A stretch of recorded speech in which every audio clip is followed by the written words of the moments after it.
Tinapay mula sa langit. A daily morning devotion with CRC Family.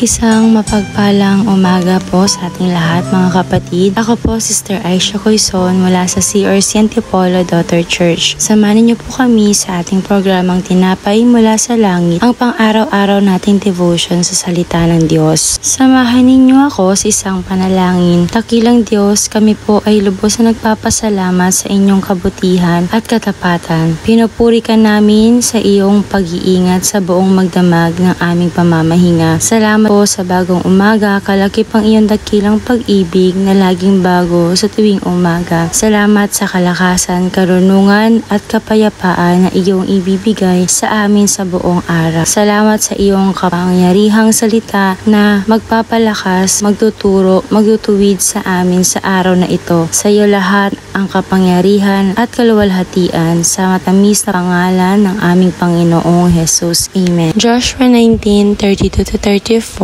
The boundaries of Naphtali's territory. 32. The sixth lot came out for Naphtali according to its clans. 33. Their boundary went from Helep and the large tree in Zaananim, passing Adaminakab and Jabneel to Lakum and ending at the Jordan. 34. The boundary ran west through Aznabor and came out at Hukok. It touched Zebulun on the south, Asher on the west, and the Jordan on the east. Pagkatapos ng mahabang paglalakbay sa desyerto, ibinigay ng Diyos sa lipi ni Naphtali ang kanilang lupain. Ang bawat boundary ay malinaw na itinakda ng Diyos. Ipinakita nito na siya ang may plano at kontrol ng lahat. Hindi sila basta inilagay doon. May tiyak na hangganan na binanggit. Hindi ito aksidente, kundi kalooban ng Diyos. Doon sila tatahan, magtatatag ng pamilya, sasamba sa Diyos at lalago bilang kanyang bayan. Ganon din sa atin. Ang lupain na ipinagkaloob sa atin ngayon ay maaaring ang ating trabaho, ang ating papel sa pamilya bilang magulang, anak o kapatid, ang ating komunidad o ang ating simbahan at ministry. Ito ang mga hangganan ng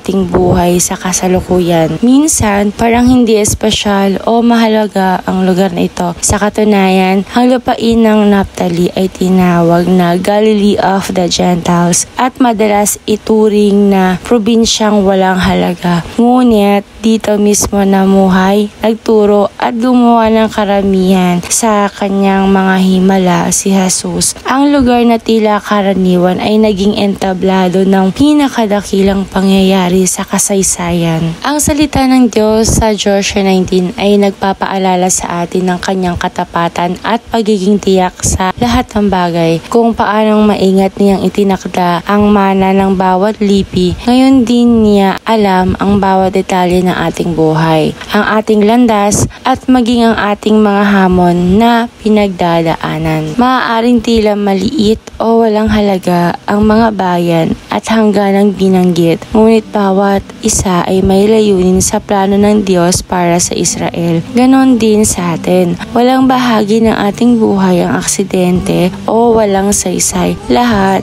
ay may lugar sa mas dakilang plano ng Diyos. Narito ang tatlong bagay na dapat nating tandaan. God has a plan for you. Tulad ng malino na itinakda ng Diyos ang hangganan ng lupain ni Naphtali, gayon din niya inilalagay ang bawat isa sa atin sa tamang lugar. Ang ating trabaho, pamilya, komunidad at ministry ay hindi aksidente kundi bahagi ng kanyang mas malaking plano. Receive your assignment with gratitude. Ang lupain ng Naphtali ay mas madalas itinuring na ordinaryo, ngunit doon mismo kumilo si Jesus. Kaya't huwag maliitin ang panahon o lugar na kinalalagyan mo ngayon. Sa halip, tanggapin ito bilang kalooban ng Diyos at pagkakataon na maglingkod at lumago. Faithfulness leads to inheritance. Ang mga Israelita ay nakapasok sa lupang pangako dahil nagtitiwala sila sa Diyos at naging tapat sa Kanya. Sa ating buhay, ang pagiging tapat sa maliit o malaki mang bagay ay nagbubunga ng tunay na mana, kapayapaan, kagalakan at mga bukas na pintuan para sa paglilingkod.